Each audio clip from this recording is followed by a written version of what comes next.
Good morning, everyone. Welcome to the first episode of our KAPEHAN series. We're here at the Copy Project here in TAF. Joining me is my wonderful friends. Let's introduce ourselves, guys. Starting off with you. Hi, I'm Erin Masuela, a student of the Cinepol class in De La Salle University. Hi, I'm Yasmin Mastura and I am a political science major. Hi, I'm Amari Tello and I'm from Development Studies Department. Ay, mali. So, a diverse set of people here in the room right now. So, we're here to discuss 5 movies. Starting off with Duyan ng Magiting. So, it's a story about different kinds of people and involving stories about violence, featuring policemen, teachers, and a wide variety of characters talaga. What's your thoughts, guys, watching the movie? Well, actually, I think it's a film that every Filipino must watch simply because it shows both sides. Normally I wouldn't prefer yung both sides of the issue yung pinapakita, but like it could help sa critical thinking ng mga Filipinos in the sense na um they could critique yung how bad a film can get or how bad a film can show like yung how bad a film can show yung perception. You, Yasa, what are your thoughts? Well, when it comes to this film, I think I really, really liked it, but it's more of because it's a good critique on activism, because I feel like a lot of people, when they try to get others into activism, they fail to inform them of the dangers of it. And this film does a good job of telling this is what happens if you get into something this serious without being properly educated, because you can spout all about, oh, this is what your job is, this is what you should do, but if you fail to tell them the entirety of it, if you just radicalize them upfront, that's on you. That is your responsibility. One thing that I also want to highlight is how what's very funny is how yung first scene with the professor, he says that naghihirap na yung mga Pilipino, tapos nandito tayo mga intellectual na nag-uusap, parang tayo lang yung mga intellectual or na nag-uusap-usap, but we don't really understand, like we're like gets ko. I mean, that's why I can empathize naman dun sa professor for telling the students to immerse themselves, but like I feel like ayun yung parang yeah cut na lang natin yan, but like yun nga what you said, Yasa, with how like hindi sinabi yung dangers, the implications of fighting the people's war. That's a really heavy thing to impose on children. 17 years old lang sila, 'di ba? Understanding activism, that's different from being like, I hope, like, my hope is basically that whoever watches this film sort of learns to understand the implication of activism and not get put off by what activism is, because that it's very easy, like seeing all the dangers, seeing all the violence that could come up, it's really easy to be put off by something. But activism is really important, especially in a society wherein we really don't have a voice. No matter how loud we are, we seem to not have a voice in society. That's why despite the implications, we need to work around that. We need to work around those implications. We need to learn how to protect ourselves, but at the same time still continue to be activists and still fight for our rights and our country as well, and the things that we deserve to have. I think the film raises that question, the question about us being unheard as well. Patuloy na tayong nagpaprotesta, patuloy na tayong nagiging unheard to the point na parang people they resort to joining the NPA. That's one of the questions siguro na pumapasok sa pumapasok sa isip natin when we watch that film. And I think that's also one of the reasons why I want all Filipinos to watch it. You know, to think about yung why what has forced these people to join the New People's Army. So yeah. Alright, thank you so much. So maybe on to a more lighter movie, Erin, perhaps. Yes.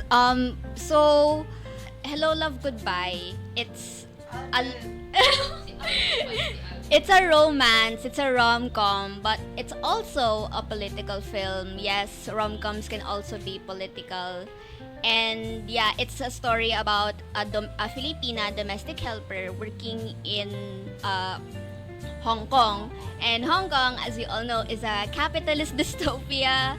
Not only for the working people there, but also but most especially for the migrants living there. So I think the film, it tackles a lot of political themes like labor and migrant rights or the lack thereof, feminism even. So, di ba si Joy, actually nurse siya, di ba? Tapos naging domestic helper siya sa Hong Kong. So, and then parang plan niya mag-Canada. So, yung issue talaga doon is yung pera. And, yun nga, eldest daughter siya. So, parang siya yung nagpapakain sa pamilya niya sa Pilipinas. Parang, obligasyon mo na paaralin yung iba mong kapatid or yung dapat sa parents mo talaga. I think a lot of things have been said, pero I just wanted to extend yung sinabi ni Yesa talaga regarding dun sa economic prospects of the Philippines. You know, Hello Love Goodbye isn't the first OFW film. Hindi rin siya yung first OFW team na malaki. I remember yung, like, before Hello Love Goodbye, there was yung kay Vilma Sansos back in the 2000s. And it's, you see the same kind of struggles. Oh, yeah. You see the same kind of struggles, the same kind of, longing, the same kind of, abuse that a lot of OFWs face. So it's just really sad to see that we're essentially just getting the same story or like, pigments or fragments of the same story 20 or 30 years from that. It just tells you how much nothing has changed regarding not just migrants' rights, OFW. Moving on to the next movie. So the next film that we felt like as a whole in the group na people should really watch, especially Filipinos, is Barbie's Tales. I chose this film because I felt like there isn't much to be said.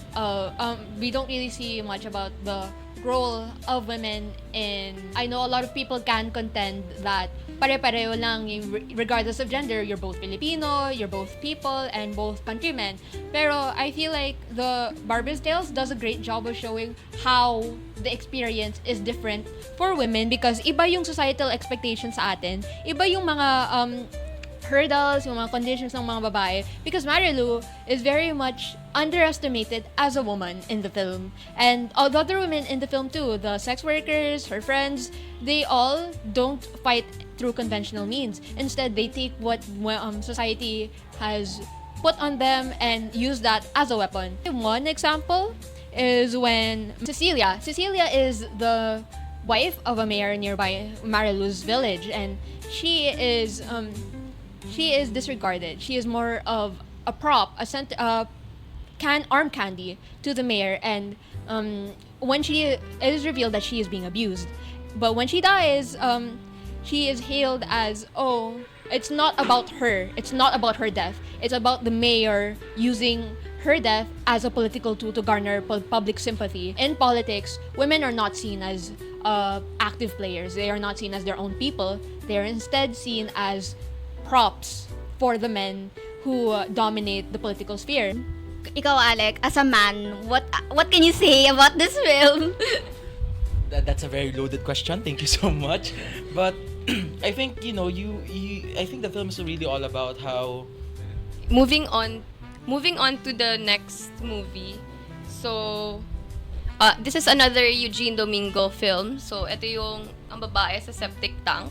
So, initially, the film, actually, parang film within a film siya. Kasi you see filmmakers, so they are trying to film the lens of poverty. So I feel like this film, it's about showing na this is how easily irresponsible the film industry is, and how poor people are not seen as actual persons, but instead stories to tell. And yes, there is something to be gained from that, but filmmakers tend to just prioritize what they want to show people. It is sensationalism, and this sensationalism is a folly of filmmakers, to the point na they don't care about the poor people. They just care about the awards they get. Yeah, and not just filmmakers actually. Buong film industry na rin, and quite possibly yung mga upper class people. Yung target market nila is yung mga foreigners, and saan nila gustong ipakita? Sa mga festivals. And who attends these festivals? Who attends Cannes? Who attends New York Film Festival? Hindi ka papasok ng hindi sila napapasok ng kung sino lang. Nagpapasok sila ng mga influential people na not even only in the film industry. And these foreigners, they eat it up. They really like poverty porn. They really like films that depict people in the global south. So I think it's time to move on to the next film na, our last film that we watched. So this was a really hard film to find online. It also speaks to how this topic is very underviewed. Actually, while we were looking for it, Derek, a friend of mine,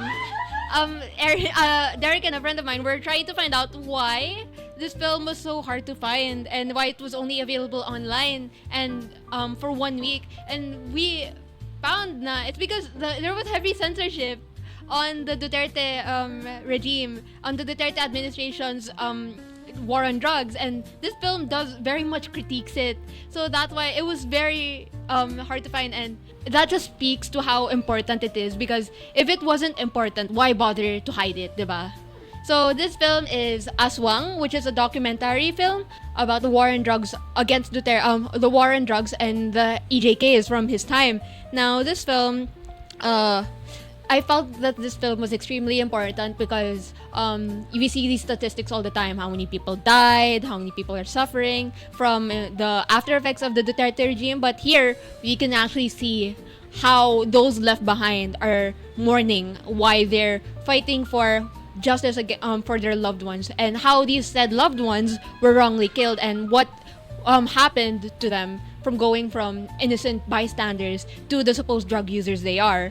And does anyone have anything they'd like to say about this film? The film is called Aswang, but it's not really about the Aswang or the monster. Aswang refers to, I guess, the police force itself, or the actual act of killing, or the EJK itself, the act of EJK itself. That's the Aswang. It's viewed as a monster, and there's a part of the movie where they show a casket with a dead person inside and then a chick, and apparently the chick is supposed to, when there's no justice, that chick is supposed to, you know, like knock, chirp, kato, gano, yung hustisya, parang hindi makatulog yung hustisya, parang hindi makatulog yung gumawa.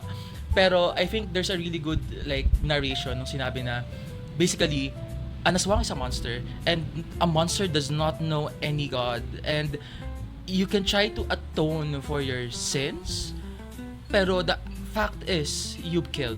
Should we not expect justice from these people? Like, oh, just because they're monsters, does it okay, let's just give up. You know, it doesn't make you want to fight because it's telling you outright na justice cannot be sought. Actually, I agree with you with Agot Isidro's monologue and what you just said and what you observed in Aswang. It's a very defeatist type of but I think it also makes us ask questions like, is art supposed to influence us, or do we put our meaning into the art? There's this Lino Broca quote: before we make a great Filipino film, we should cultivate a great Filipino audience. I think one thing we really learn in Cinepol is cinema is propaganda.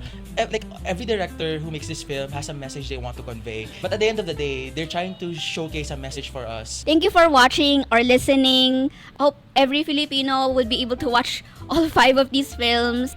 Bye! Like, comment, and subscribe. Like, comment, and subscribe, guys.